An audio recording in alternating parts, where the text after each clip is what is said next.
가족들과 행복하기를 원하시죠? 너무 당연한 게 아니라 안 행복하길 원하십니까? 가족들은 행복하길 원하시죠?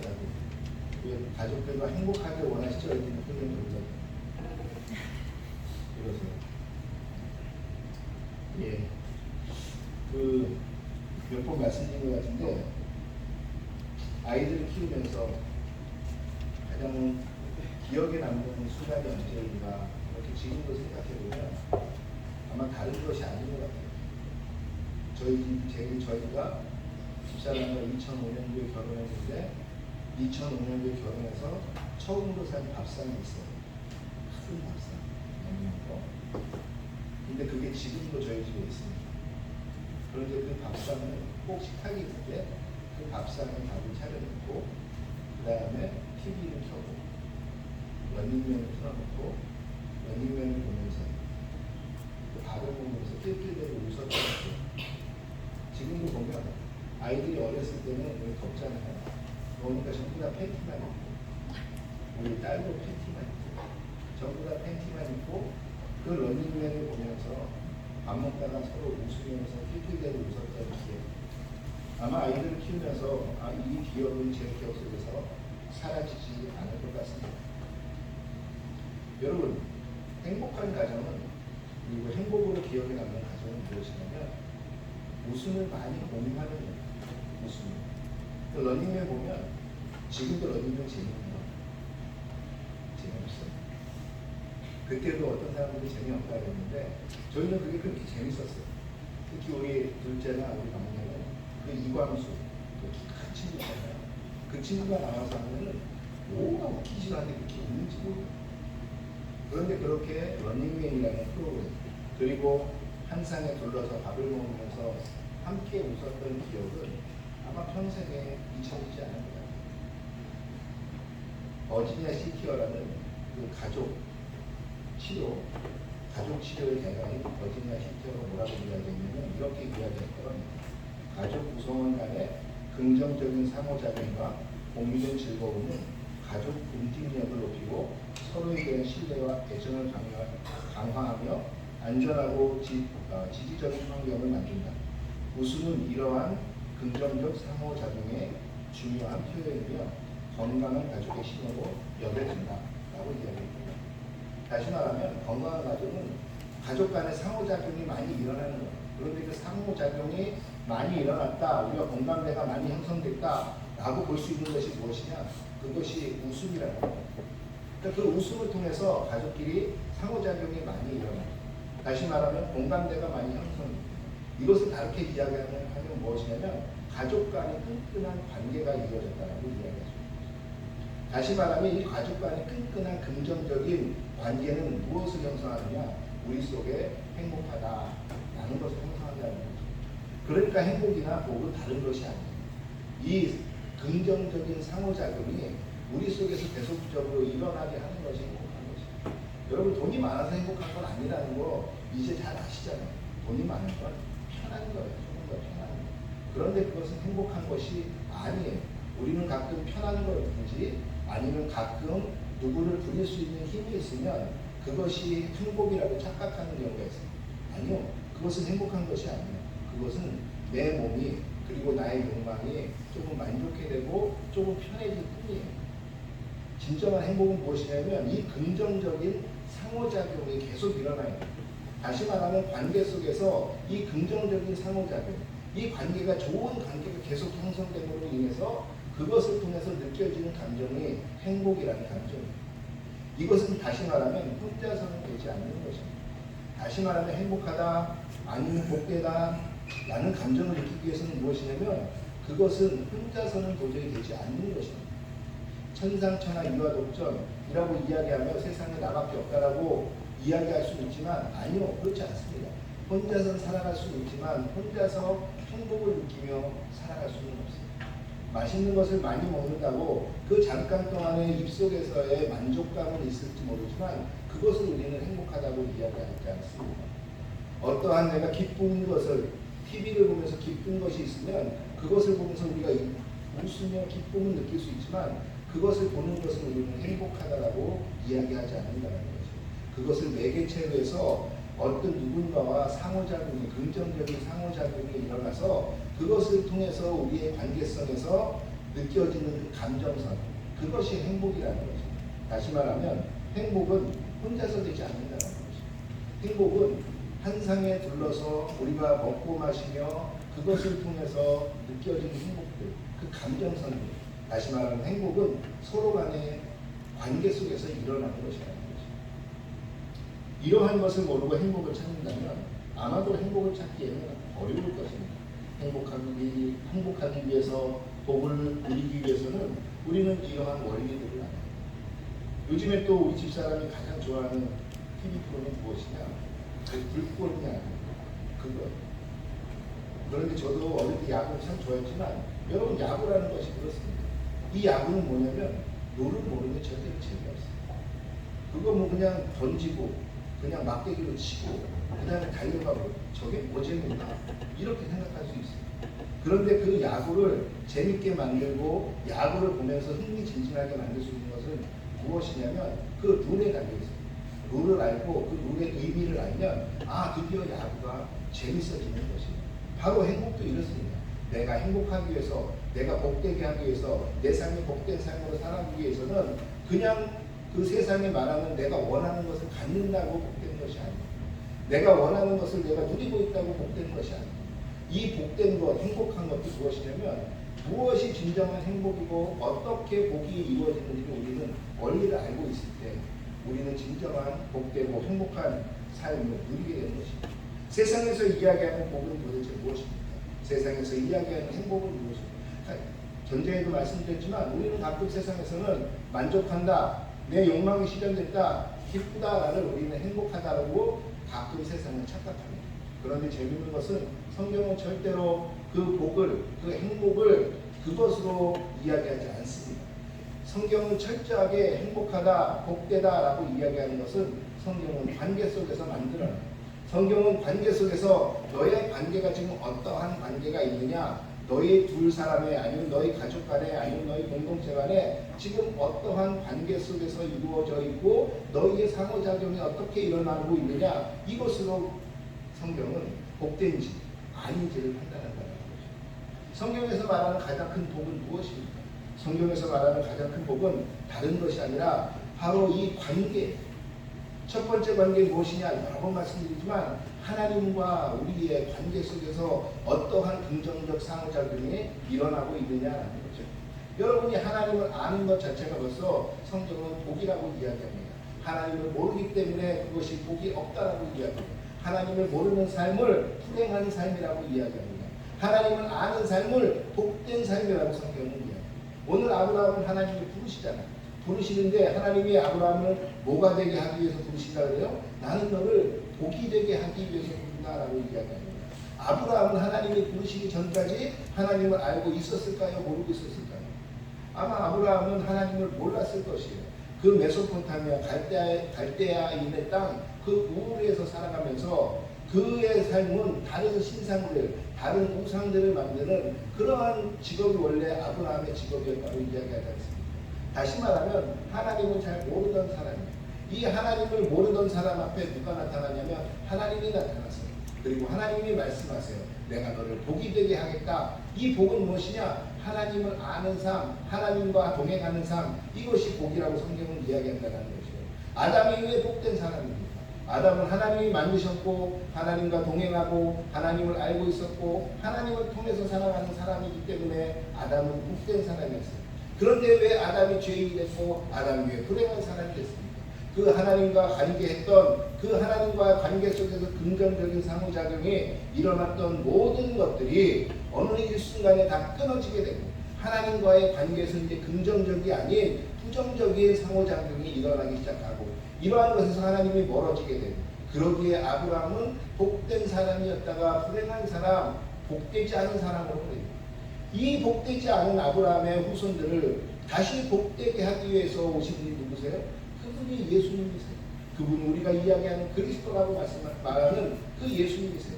다시 말하면 성경의 복은 무엇이냐? 성경의 복은 하나님을 알고 있냐 없냐로 시작합니다. 그리고 하나님과의 관계가 이루어지고 있느냐 없느냐로 시작해요. 하나님과의 관계 속에서도 불행하고 부정적인 관계가 일어나는 것이 아니라 그 관계 속에서 긍정적인 상호작용이 일어나고 있느냐 없느냐로 성경은 네가 복되다 안 복되다, 네가 행복하다 안 행복하다 이야기한다는 것입니다. 그런데 여기서 중요한 한 가지가 전제됩니다. 그것은 무엇이냐면 우리 죄인인 인간이 하나님을 따르고 하나님이 복되며 그 하나님과의 긍정적인 상호작용을 하기 위해서 우리에게 필요한 것이 있는데 그것은 무엇이냐? 절대적 믿음이라는 것입니다. 어떤 믿음? 누누이 말씀드리지만 하나님은 선하시다. 하나님은 나보다 선하시다. 하나님은 나보다 훨씬 좋으신 분이시다. 하나님은 나보다 나를 더 사랑하신다. 하나님은 이 세상의 그 어떠한 사랑보다도 사랑 그 자체이시다 라는 절대적 믿음. 이 믿음이 우리 속에 없다면 아마 우리는 우리보다 하나님을 더 사랑할 수 없을 것입니다. 하나님을 더 사랑할 수 없기에 우리는 어떻게 되느냐? 하나님의 말씀을 따를 수가 없어요. 왜? 내가 생각하는 게 더 중요하니까. 내가 더 중요하니까. 내가 생각하는 게 하나님이 말씀하셨지만 내가 생각할 땐 이 하나님의 말씀이 틀린 것 같으니까 절대로 따라갈 수 없는 것이에요. 이 전제가 복된 삶의 전제는 무엇이냐? 바로 이 절대적인 믿음 속에서 일어난다는 어떤 믿음? 아주 간단합니다. 하나님은 나의 창조주로서 이 땅 가운데 모든 원리의 근원이시고 그 하나님은 절대적으로 선하시다는 거죠. 하나님은 나에게 나쁜 것을 주지 않으려 하신다는 것입니다. 그렇기에 내가 그분만 따르기만 하면 나는 선한 길에 갈 수 있고 그분과 동행하기만 하면 나는 복된 삶을 살 수 있다는 그 절대적 믿음. 어떤 믿음? 하나님은 절대적으로 선하시다라는 그 절대 믿음이 우리에게 필요한 것입니다. 원래 아담은 이 절대 믿음을 가지고 있었겠죠. 그런데 왜 우리는 이 절대 믿음이 없었을까? 우리는 죄인으로서 이 절대 믿음을 갖기가 너무 힘들어요. 그렇기 때문에 하나님을 경험하고 하나님의 그 경험 속에서 다시 하나님을 믿고 넘어지지만 다시 믿고 넘어지지만 다시 일어나서 그래서 이렇게 나아가는 삶을 성경은 무엇이라 이야기하느냐? 이것이 성화되는 삶이라고 이야기하는 것입니다. 바로 이 복은 복된 삶을 누리기 위해서는 전제되는 것이 무엇이냐? 바로 하나님은 절대로 선하시다라는 것을 믿고 따르는 것입니다. 여러분 오늘 성경을 보니까 복은 어떻게 완성이 되느냐? 복은 그냥 내가 하나님을 믿음으로 말미암아 그 하나님과의 상호작용에서 좋은 긍정적인 상호작용이 일어나서 그것으로 끝나는 것이 아니에요. 복의 완성은 무엇이냐? 오늘 아브라함을 보니까 하나님이 아브라함을 부르십니다. 복은 무슨 내가 먼저 받아봐야 돼요.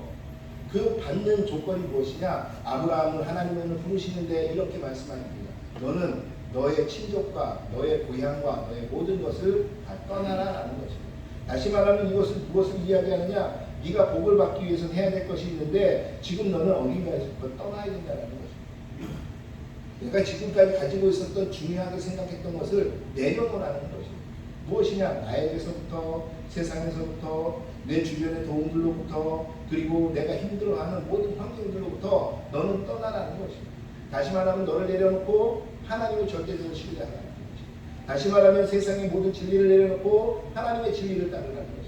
다시 말하면 복을 받기 위해서는 이 하나님의 절대적인 진리 앞에 순복하라는 것입니다. 이것이 오늘 보니까 아브라함에게는 무엇으로 나타나느냐? 너는 네 땅에서 떠나라 라고 나타난다는 것입니다. 이것이 복을 받기 위한 삶의 첫걸음입니다. 또한 복을 받으면 그것을 누려야 돼요. 오늘 보니까 너의 이름을 창대하게 하겠다라고 오늘 이야기합니다.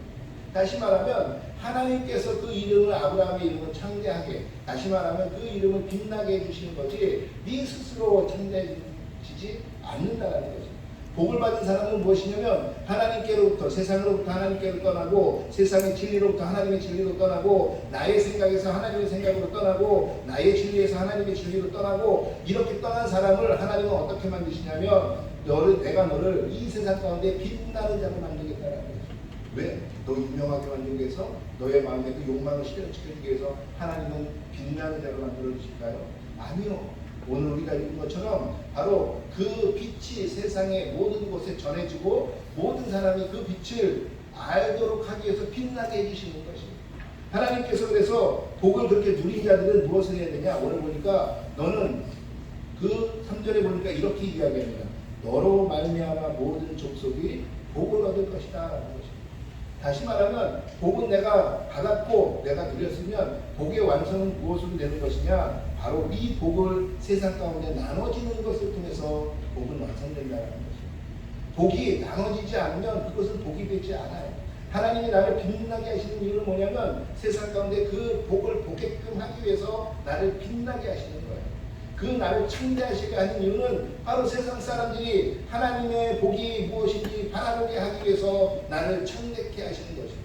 그런데 그 복을 그냥 나만 받고 그냥 끝내는 것으로 산다면 하나님은 그것을 우리에게 복을 주신 이유가 아니라는 것입니다.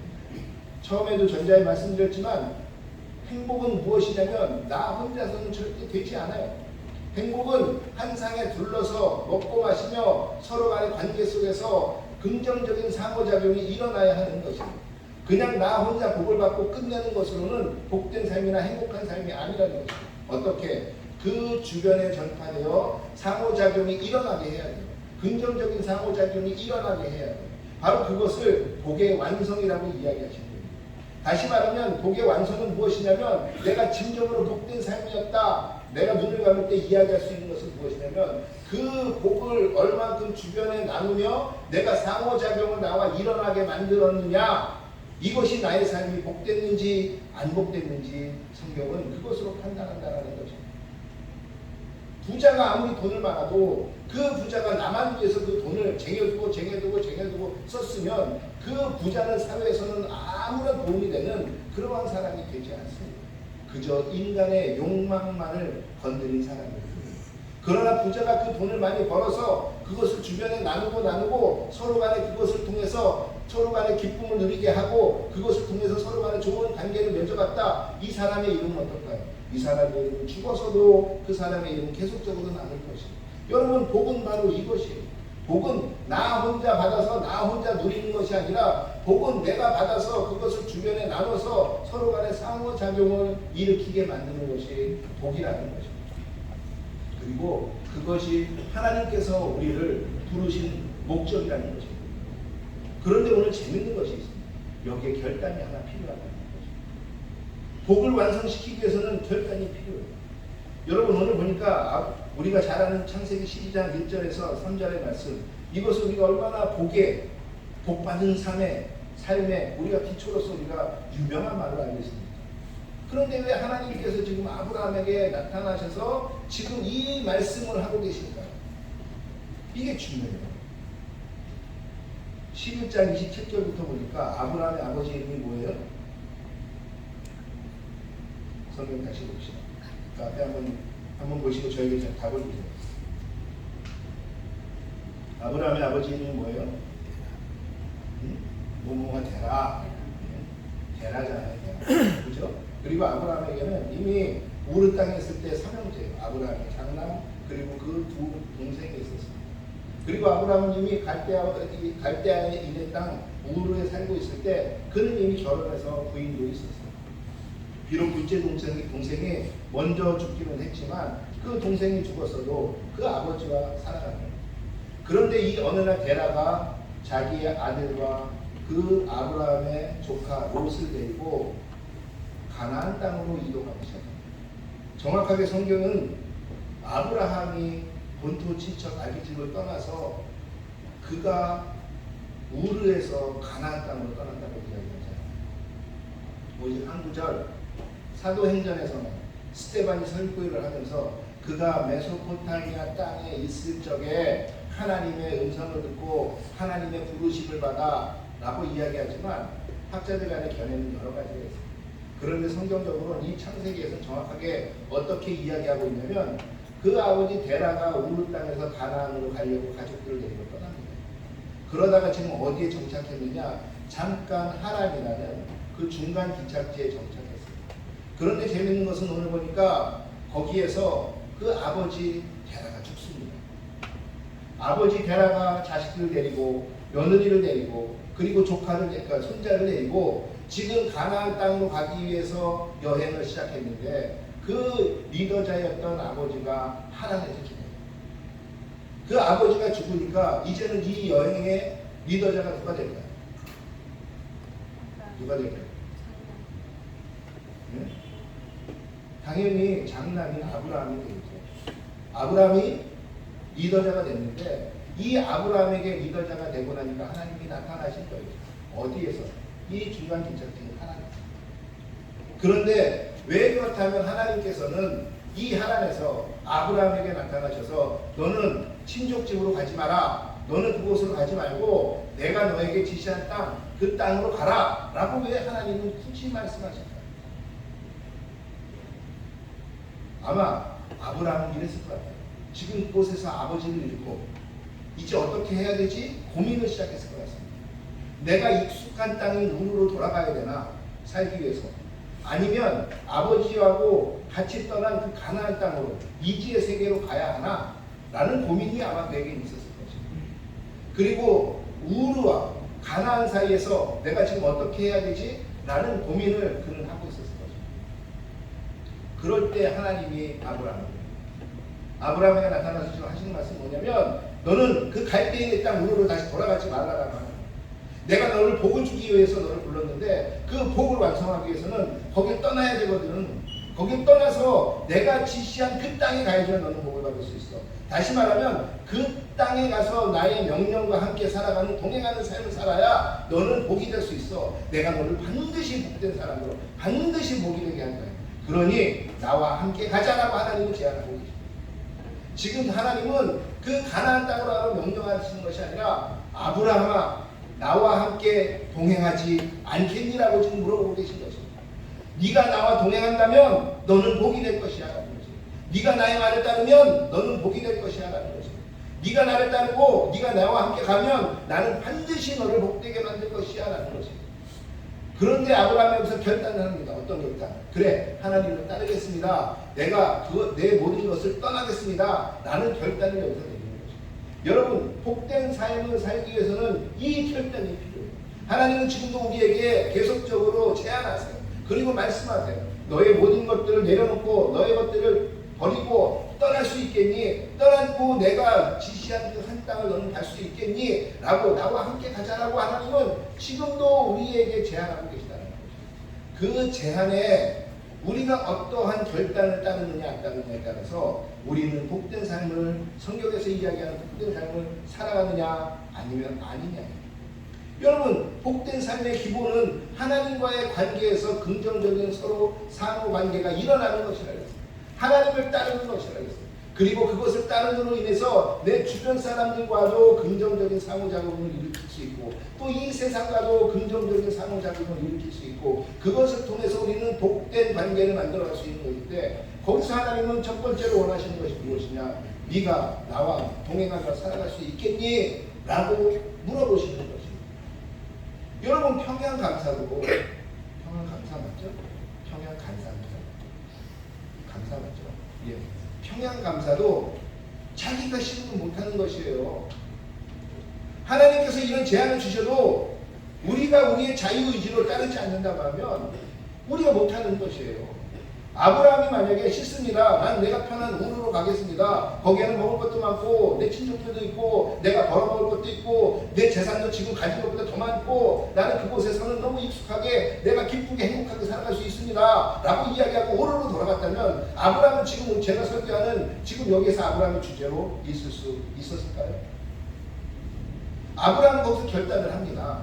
하나님과 동행하겠다는 거예요. 여러분 행복한 삶을 살기 위해서는 결단이 필요합니다. 그래야지 우리는 한 상에 둘러서 먹고 마시며 좋은 기억을 서로 간에 나눠서 우리가 복된 삶을 살아갈 수 있게 된다는 것입니다. 이것 때문에 아브라함이 다시 떠나고 하나님은 이것 때문에 창세기 12장에서 아브라함을 다시 부르는 것입니다. 여러분 하나님께서는 요 아브라함만 복되게 하기 위해서 요 창세기 12장 1절에서 3절 요 때만 하나님께서 복으로 사람을 부르실까요? 아니요. 지금도 하나님은 우리에게 계속적으로 묻고 계세요. 나와 함께 가면 복된 삶이 되는데 내가 너를 복으로 만들어줄 건데 너 나와 함께 동행하겠니? 이때 하나님이 원하시는 건 우리의 결단일 뿐이에요. 이 결단 속에 중요한 게 뭐라고요? 아까 얘기했던 대전제가 그 믿음. 하나님은 선하시다. 이 믿음을 가지고 그분을 믿음이 있다면 우리는 그분을 따를 것이에요. 비록 미지에 보이지 않는 어떠한 땅인지도 모르지만 내가 하나님과 동행하겠습니다 라고 우리는 따라갈 것이에요. 왜? 그분은 나보다 선한 분이니까, 그분은 나보다 나를 더 잘하는 분이니까 이 믿음이 있다면 우리는 떠나게 될 것이에요. 그러나 이 믿음이 없다면 분명히 우리는 다시 백해서 오르로 돌아갈 것이라는 거죠. 여러분, 이것이 복된 삶의 기준점입니다. 여러분은 이 하나님의 부르심에 어떻게 순종하며 살아가고 계십니까? 그러면서 이제 아브라함이 드디어 가나안 땅에 도착합니다. 가나안 땅에 도착해서 그가 한 것이 무엇이냐? 7절에 보니까 이렇게 이야기합니다. 7절 한번 띄워보세요. 12장 7절입니다. 여호와께서 아브라함에게 나타나 이르시되 내가 이 땅을 네 자손에게 주리라 하신지라. 자기에게 나타나신 여호와께 그가 그곳에서 제단을 쌓고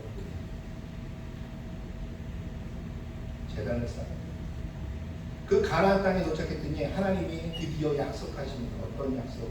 이 땅을 너와 네 자손에게 주겠다. 이미 이 땅 주인이 있었습니까? 없었습니까? 이 땅은 이미 가나안의 많은 족속들이 이미 살고 있는 땅이에요. 그런데 이 땅은 아무것도 없는 그 아브라함, 다시 말하면 가나안 사람도 아니에요. 이 사람은 지금으로 따지면 이란 사람이에요. 이란 사람이 와서 이 가나안에 와서 뭐라고 이야기하냐면 내가 이 땅을 너와 네 자손에게 주겠다라고 하나님이 약속하신다. 그 약속을 믿고 그 아브라함이 그곳에서 제단을 쌓습니다. 여러분, 고대 근동에서 제단을 쌓는다라는 의미는 무엇이냐면 이곳에서 내가 신을 만났다라는 의미예요. 이곳에서 내가 신을 만났다라는 의미입니다. 바로 이 땅. 그래서 여러분, 베델이라는 곳에서, 베델에서 그 야곱이 하나님을 만나자는 꿈속에서 그 하나님을 만난 다음에 야곱이 그곳에서 무엇을 쌓습니까? 돌을 올려놓고 거기에 제단을 쌓습니다. 왜? 내가 이곳에서 드디어 하나님을 만난 것이에요. 그는 얘기를 들었을 것이에요. 아버지한테도 듣고 엄마한테도 듣고 하나님이 우리의 신이시다 라고 들었겠지만 그는 한 번도 하나님을 못 만났다고 봐요. 그러다가 그가 드디어 그 제단을 쌓은 그 베델이라는 곳에, 그곳에 하나님의 집을 짓겠다라는 그는 약속을 하고 그곳에 제단을 쌓습니다. 돌을 올려놓는 제단을 쌓는 그는 그 일을 해요. 그것처럼 제단을 쌓는다는 것은 이곳에서 내가 신을 만났다, 하나님을 만났다라는 의미가 있습니다. 또 한 가지 제단을 쌓았다는 의미는 무엇이냐면 바로 이 곳이 나의 예배 장소다라는 거죠. 여러분, 신을 만난 곳이니 그곳이 얼마나 성스러운 곳이겠어요. 그 신을 만난 곳에, 여러분, 왜 예루살렘 성전이 지금 그곳에 있습니까? 그곳이 아브라함이, 우리가 아는 모리아산이라고 해서 아브라함이 그 아들 이삭을 바치겠다고 했던 그 산이라고 우리는 알고 있잖아요. 그 산에 지금 성전을 지어놓은 것이에요. 그곳에서 하나님을 만난 것이에요. 그곳에서 여호와 일의 하나님을 만난 것이에요. 그 여호와 일의 하나님을 만난 곳에 늘 우리를 위해서 준비하시고 지켜오고 계신 그 하나님을 위해서 성전을 쌓은 곳이 지금의 예루살렘 성전. 다시 말하면 이곳에서 내가 하나님을 만났고 내가 이곳은 성스러운 곳이라고 생각하고 바로 이곳은 내가 예배하는 장소다라고 이야기한다는 것입니다. 그리고 고대 근동에서는 제단을 쌓는 것은 무엇이냐면 바로 이 신께서 나에게 주신 일을 내가 완수해내겠다라는 결단을 하는 거죠. 다시 말하면 이 미션을 내가 꼭 완수하겠습니다. 내가 이 미션을 받았으니까 이 미션을 내가 꼭 완수하겠습니다. 이러한 마음의 결단을 갖는 거죠. 바로 이것이 제단을 쌓는 고대 근동의 의미예요. 그런데 바로 아브라함이 이 의미를 그대로 가지고 제단을 쌓습니다. 내가 하나님을 만나는 곳에서 하나님이 약속하신 것을 믿습니다. 그리고 내가 하나님과 동행하며 예배하는 삶을 살아가겠습니다. 라는 의미로 이곳에 제단을 쌓습니다. 그리고 그가 8절에 보니까 한 번 더 제단을 쌓습니다. 거기서 베델 동쪽 산으로 옮겨 장막을 치니 서쪽은 베델이요 동쪽은 아이라. 그가 그곳에서 여호와께 제단을 쌓고 여호와의 이름을 부르고 이제는 하나님을 만난 장소에서 그가 장막 치는 장소로 이동을 해요. 베델에서 아이와 베델 사이에 그가 장막을 치고 그곳에서 다시 제단을 쌓습니다. 그 제단을 쌓으며 그가 오늘 뭐라고 이야기하냐면 여기서 이렇게 이야기합니다. 제단을 쌓고 여호와의 이름을 부르더니 성경에서 여호와의 이름을 부른다라는 의미는 무엇이냐면 바로 내가 하나님께 예배합니다. 내가 하나님께 의지합니다. 내가 하나님을 전적으로 모십니다. 라는 의미예요. 다시 말하면 드디어 제단을 쌓고 그의 삶 속에서 나는 하나님과 동행하는 삶을 살아가겠습니다. 라는 그러한 역할을. 그러면서 이 제단을 쌓는다는 것은 또 무슨 의미를 갖느냐? 성경적으로 중요한 의미 하나를 갖는데 그것은 무엇이냐면 이 땅이 하나님 땅 되며 이 땅을 통해서 하나님 나라 확장되게 만들어 가겠습니다. 라는 것이죠. 다시 말하면 내가 이곳에 제단을 쌓았다는 것은 내가 이 신을 만났고 이 신을 통한 이 사명, 그때 사명이 무엇이겠어요? 영토를 확장하는 사명이에요. 다시 말하면 이 땅은 이 신의 것이다 라는 것을 선포하면서 이 신의 땅을 내가 이제 확장시켜 나가겠다라는 그 사명을 내가 감당하겠다는 것을 의미해요. 그러면서 그것을 통해서 이 신을 전파하겠다, 이 신의 사명을 내가 다 이루겠다라는 그 의미를 갖는다는 거죠. 지금 아브라함이 한 것은 무엇이냐면 그의 이름을 부르면서 하나님을 이 땅 가운데 이제 이곳이 하나님 땅 되고 하나님이 이 땅 가운데 퍼져나가게 내가 만들겠다라는 의미에서 제단을 쌓는 것입니다. 다시 말하면 제단을 쌓는 의미 중에 가장 중요한 것은 바로 내가 복을 세상 가운데 나누겠다라는 것이에요. 복을 세상 가운데 전파시키겠다라는 것이에요. 제단을 쌓는다는 것은 그냥 이 하나님을 내가 만나서 이 하나님께서 나를 보호하시는 내가 동행하면서 그것으로만 만족하는 것이 아니라 하나님이 한 가지, 이 신이 한 가지 나에게 주신 사명이 있는데 그것은 무엇이냐면 이 땅을 넓히라는 것을 내가 그 사명을 받들겠다라는 의미예요. 다시 말하면 하나님이 주신 복을 나 혼자 누리는 것이 아니라 이 하나님이 주신 복을 내가 이제 이 땅 가운데 퍼져나가게 만들겠다라는 그 다짐을 하는 것이 제단을 쌓는 것입니다. 여러분 이것들을 통해서 이 복이 진정한 복이 되게 만들겠다라는 것입니다. 어떠한 복, 나는 지금까지 하나님을 만났고 그래서 하나님께로부터 이 땅을 나에게 주겠다라는 내 자손들에게 주겠다라는 그 약속도 받았고 나는 이제 더할 나위 없이 기쁜 삶만 남았는데 내가 이것으로 만족하지 않고 이 복을 완성하기 위해서 내가 이 복을 완성해서 이 긍정적인 상호작용이 내 주변 사람들과 일어나게 하기 위해서 나는 지금부터 이 복을 세상 가운데 퍼져나가게 만들겠다라는 의미가 바로 이 제단을 쌓았다는 것에 있다는 것입니다. 여러분 다시 말씀드리지만 복은 무엇으로 완성되느냐? 하나님의 복은, 교회의 복은, 그리스도의 복은, 우리 그리스도인들의 받은 복은 무엇으로 완성되느냐? 그것은 바로 이 복을 퍼져나가게 해서 긍정적인 상호작용이 계속적으로 더 많아지게 만드는 것을 통해서 우리의 복은 완성되는 것이라는 거죠. 남의 것을 빼앗아서 내 걸로 만들고 남의 것을 더 착취해서 내 걸로 만들고 내가 더 쌓고 내가 더 갖고 가져서 나 혼자만 갖는 어떠한 절대적인 것으로 복이 되는 것이 아니라 내 것을 나누고 내 것을 더 주고 내 좋은 것을 주고 내가 먹을 만큼만 갖고 있고 나머지는 나눔을 해서 서로 간의 긍정적인 상호작용이 계속 일어나게 해서 그것을 통해서 내가 복이 되게 만드는 것, 이것이 성경의 방법입니다. 성경의 복되게 하는 방법은 그래서 세상의 방법과 달라. 그런데 재밌는 것은 성경은 나 혼자 가는 것을 복되다 하지 않아요. 나 혼자 높아지는 것을 복되다 하지 않아요. 그것은 외로움의 삶이에요. 그것은 혼자 다 감당해야 돼요. 여러분은 어떠한 삶을 살기를 원하십니까? 제단을 쌓는다는 것, 이것은 다시 말씀드리지만 나누겠다라는 표현, 의지의 표현입니다. 그리고 그것을 통해 하나님이 세상에 표현되게 하는 것이에요. 이 하나님이란 복을 세상에 나누겠다라는 것이에요. 그래서 그것을 통해서 하나님을 통해서 세상에 긍정적인 그 상호작용의 관계를 계속적으로 만들어가겠다는 것이에요. 그래서 내가 가는 곳마다 그 긍정적인 상호작용이 일어나게끔 만들겠다는 것이에요. 내가 있는 가족뿐만이 아니라 내 친족뿐만이 아니라 내가 있는 학교, 내가 있는 회사, 내가 있는 그 어떠한 마음들이라도 그곳을 이 하나님을 통해서 나는 긍정적인 상호작용의 관계를 만들어가서 내가 가는 곳곳마다 나는 행복한 감정을 갖겠다는 거예요. 이것이 복이라는 거죠. 이게 복의 완성이라는 거죠. 여러분은 어떠한 삶을 사시겠습니까? 내가 그냥 혼자 다 가져서 그것을 통해서 누구도 넘어오지 못하는 나만의 삶을 쌓았어.